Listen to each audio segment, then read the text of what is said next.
Hey, I'm Charli XCX, and this is the behind the scenes of my Rolling Stone UK cover shoot.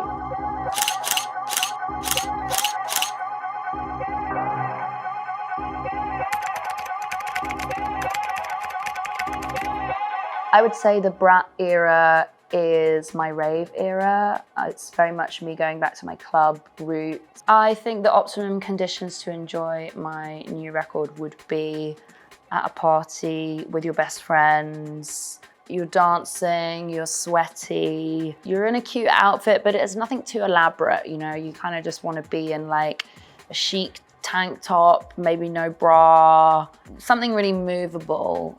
Yeah, good sort of dark lighting, really feel the energy.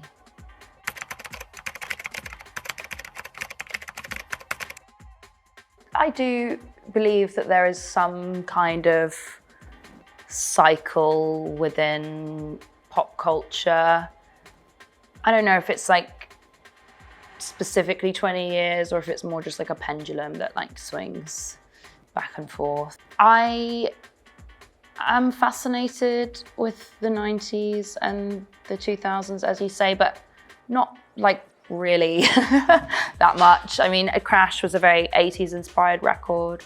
This record, I haven't really looked to musical inspirations, to be honest. I've really just looked within. I really wanted to make this album very conversational. That was kind of my main goal with this record, to make it feel like things I would say to my friends, like things I would say over a FaceTime call with my best friend, or, you know, a group text, like especially lyrically, that was really the inspiration there. I try not to get too bogged down with references because I find it limiting. I really like to just think about what I can say that nobody else can say, and that generally is things that are in my head rather than like pulling from mood boards or anything like that.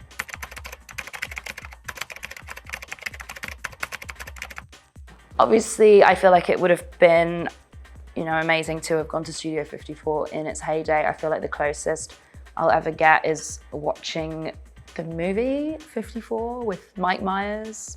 It's not great, but kind of fun, you know. I watched Human Traffic the other night, and you know, I could be wrong with that. I feel like that's set in like the kind of like early mid 90s. So I feel like a sort of like M25 rave in the 90s would have been really good. I feel like I would have had a lot of fun doing that. I actually avoid the girls' bathroom in clubs. I always just like sneak into the men's because there's no line and there's no like drama and annoying like, he said that, you know. So I'm more just like push through with a bestie and like, you know, get it done and get out.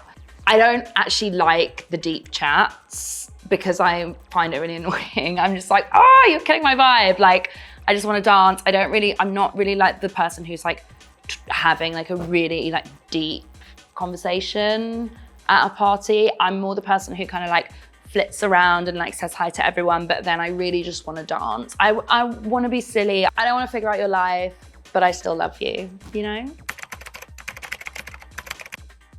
Yeah, I really love kind of dumb lyrics. I feel like maybe some artists would take dumb as an insult, but what I mean is like a lyric that could be printed on a slogan, like of mine, you know, I would say like, I don't care, I love it, which means nothing, but everything is one of those.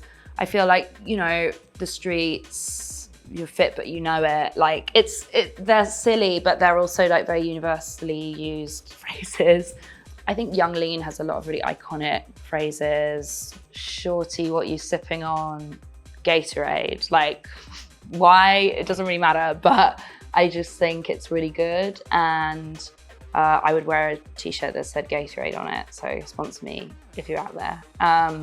Yeah, it's just fun. And I feel like it's a nice way of understanding an artist's language. Like, I feel like when I listen to Lean's songs, I'm like, oh yeah, you speak like that, really. Like, I understand your world and like the images that you have in your brain. And I think that can be communicated by literally song titles that are very good and don't feel too like songwritery or written, but more just kind of like word vomit, you know?